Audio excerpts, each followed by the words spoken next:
Hello students, good morning to all. आज का हमारा टॉपिक है एनालिसिस ऑफ फाइनेंशियल स्टेटमेंट, जिसमें हम टूल्स और टेक्निक्स के बारे में कर रहे हैं। अभी तक आपने दो टूल्स सीखे, कौन कौन से?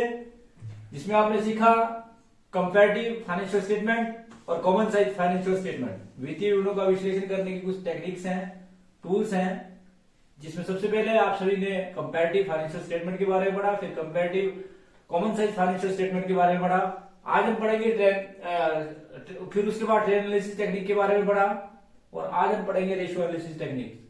तो वित्तीय विवरणों का विश्लेषण करने की तकनीकों के नाम आपको याद होने चाहिए। सबसे पहले इसमें comparative financial statement, common size financial statement, trend analysis, ratio analysis, cash flow, fund flow और ब्रेक इवन पॉइंट एनालिसिस।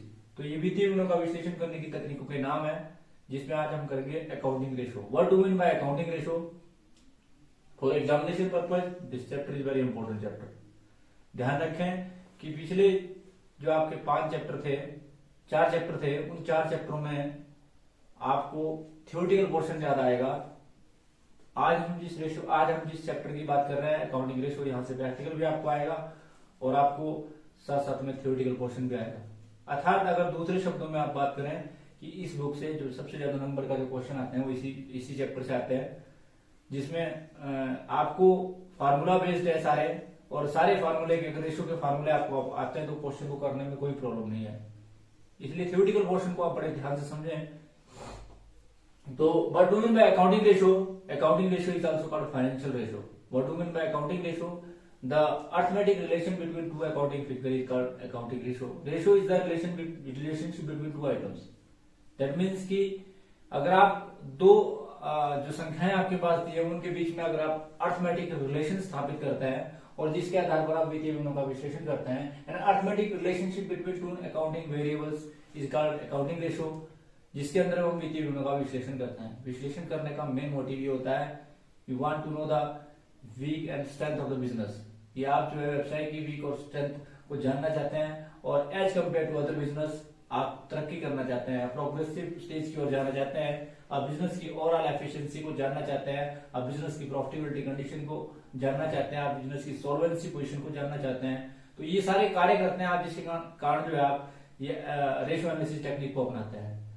वित्तीय विवरणों का विश्लेषण करने की ये टेक्निक में कॉम्प्लेक्स से कॉम्प्लेक्स डाटे को सिंप्लीफाई किया जाता है। हम डाटे को क्लासिफिकेशन करते हैं, क्लासिफिकेशन करने के बाद उसका एनालिसिस एंड इंटरप्रिटेशन करते हैं। एनालिसिस एंड इंटरप्रिटेशन का कार्य जो है रेशियो एनालिसिस टेक्निक के माध्यम से किया जाता है।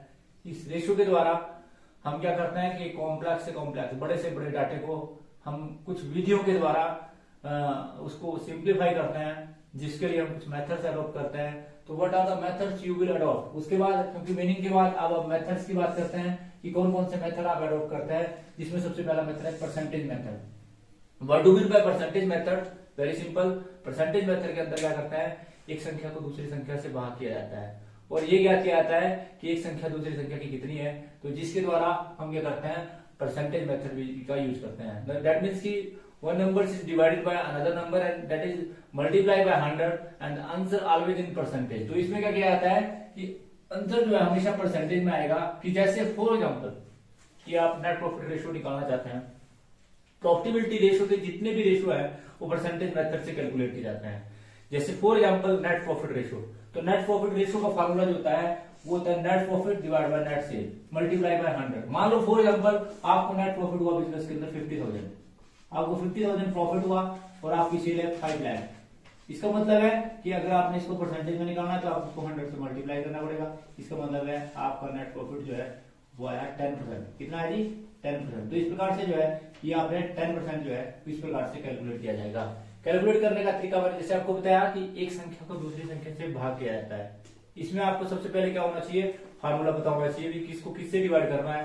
कि जैसे फॉर एग्जांपल मैंने आपको बताया कि आपने नेट प्रॉफिट रेशियो निकालना है, तो नेट प्रॉफिट रेशियो को निकालने का फार्मूला होता है net profit divide by net cell multiply by 100। That is called net profit ratio. Another ratio is another method is rate method. Rate method का मतलब होता है, इसमें भी वही किया जाता है कि एक संख्या को दूसरी संख्या से भाग किया जाता है, और एक संख्या दूसरी संख्या का कितना मल्टीपल है, कितना टाइम्स है, कितना गुना है, उस बात को ज्ञात किया जाता है।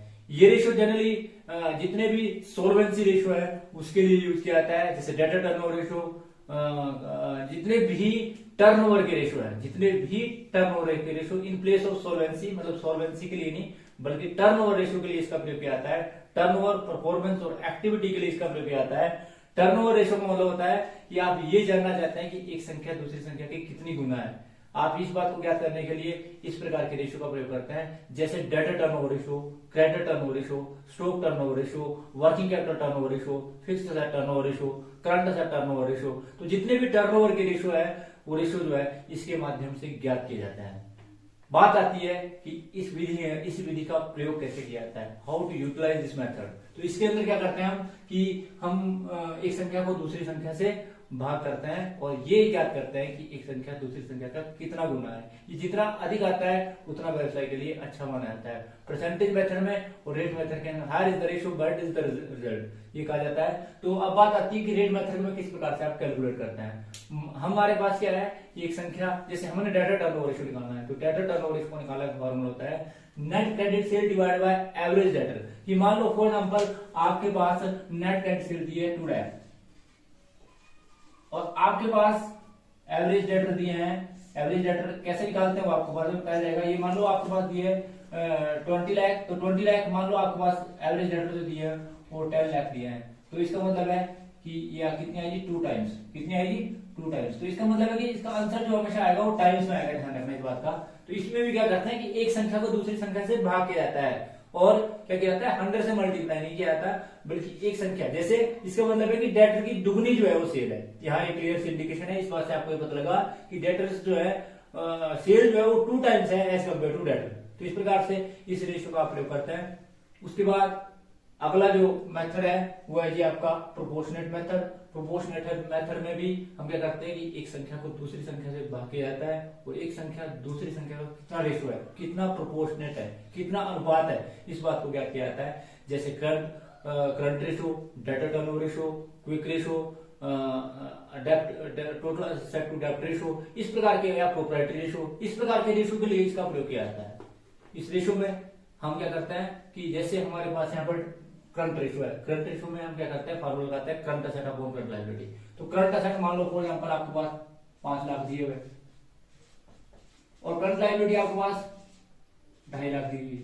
इसका मतलब क्या है कि ये कितना है जी, इसको आपने 2:1। इसका मतलब यहाँ ये क्लियर है कि इस प्रकार से इसको रेशो के द्वारा क्या किया जाता है कि करंट एसेट करंट लायबिलिटी के दुगने हैं। दुगने का मतलब है कि 2 अनुपात में है, मतलब कि अनुपात है कि 2 अगर करंट एसेट है तो करंट लायबिलिटी 1 है। इसका मतलब है कि अनुपात में इसको क्या किया जाता है। उसके अतिरिक्त एक अन्य विधि भी आपकी बुक में दी हुई फ्रैक्शन मेथड। फ्रैक्शन मेथड में क्या करते हैं हम वैल्यू को फ्रैक्शन में ज्ञात करते हैं कि मान लो फॉर एग्जांपल आपकी सेल 1 लाख है, आपके डेटर 10,000 है। इसका मतलब है 1/10। 1/10 का मतलब वो फ्रैक्शन वैल्यू है। इसमें भी एक संख्या को दूसरी संख्या से भाग किया जाता है और फ्रैक्शन में इसकी वैल्यू को ज्ञात किया जाता है। परंतु 3 मेथड आपके इंपॉर्टेंट है जिनको याद रखना भी कोई बड़ी मुश्किल बात नहीं है। जिसमें सबसे पहला आपका मेथड था परसेंटेज मेथड, दूसरा मेथड था आपका rate method and the third one is proportionate method. इन विधियों के द्वारा हम आंसर निकालते हैं। जब आप परसेंटेज मेथड का यूज करते हैं तो हमेशा आंसर इस बात का ध्यान रखें परसेंटेज में आता है।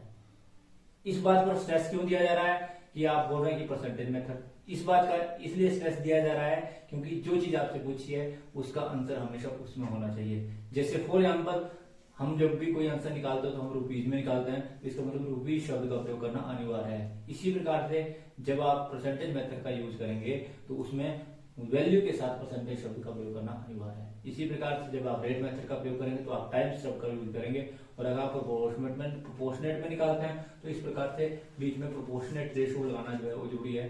तो ये था जी आपका कि किस प्रकार से जो है इन विधियों का प्रयोग किया जाता है। तो आप लोगों ने मैंने बताया ये भी 4 विधियां हैं जिसमें 3 विधियां जो है वो इस चैप्टर के अंदर यूज होंगी। फ्रैक्शन मेथड को हम जनरली इस चैप्टर के अंदर यूज नहीं करते हैं, इसलिए ज्यादा स्ट्रेस मैंने उस पर नहीं दिया। करने का तरीका वो भी बताया कि एक संख्या को दूसरी संख्या से भाग किया जाता है और वह संख्या उस संख्या का कितना फ्रैक्शन वैल्यू आती है, जैसे 1/10। 1/10 मतलब 0.10। इस प्रकार से भी आप बोल सकते हैं। फ्रैक्शन में 1/10 इस प्रकार से उस वैल्यू को लिख सकते हैं। तो अब इस विधि का प्रयोग करने के बाद अर्थात विधि को किस प्रकार से यूज किया जाता है वो आपने सीख लिया। उसके बाद अब बात आती है कि इसके ऑब्जेक्टिव्स क्या हैं। आप लोगों ने पिछले चैप्टरों के अंदर ऑब्जेक्टिव्स पढ़े यदि उन ऑब्जेक्टिव्स को आपने सीरियसली पढ़ा, इसका मतलब है कि आपको यहाँ पर इन ऑब्जेक्टिव्स को याद करने में कोई दिक्कत नहीं आएगी। वही उसी तरह के ऑब्जेक्टिव्स होंगे, केवल मात्र मैंने आपको बताया था कि थोड़े जो आपके अक्षरों की यानी कि जो वर्ड्स हैं वो थोड़े चेंज होंगे।